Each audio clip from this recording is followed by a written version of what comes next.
Hello everyone. Pitrupaksha में जो 15 दिन होते हैं वो बहुत ज्यादा इम्पोर्टेंट होते हैं और कहते हैं कि इन 15 दिन में गीता का पाठ जरूर करना चाहिए।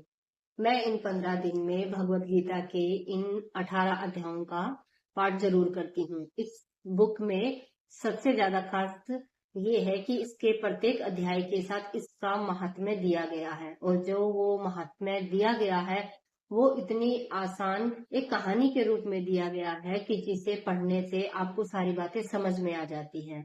इस किताब में एक और चीज सबसे ज्यादा इम्पोर्टेंट है, वो है गर्भ गीता।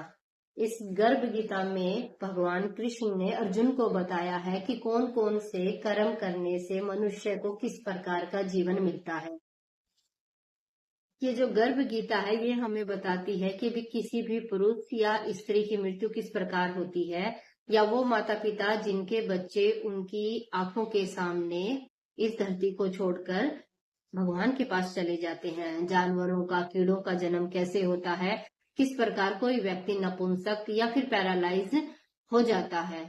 और साथ में ये भी बताया गया है कि जिन लोगों को अचानक धन लाभ होता है, सारी सुख सुविधाएं मिलती हैं, उन लोगों ने अपने पिछले जन्म में ऐसे कौन से पुण्य कर्म किए हैं जिसकी वजह से उन सबको ये सब चीजें बिल्कुल आसानी से मिल जाती हैं।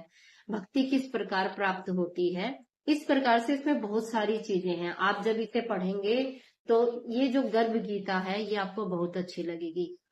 अब आप सोच रहे होंगे कि पितृपक्ष के 7-8 दिन निकल चुके हैं तो इस बुक को हम कैसे पढ़ेंगे। इसमें जो 18 अध्याय हैं वो बहुत छोटे हैं और आप 2-2, 3-3 करके भी इस बुक को कंप्लीट कर सकते हैं।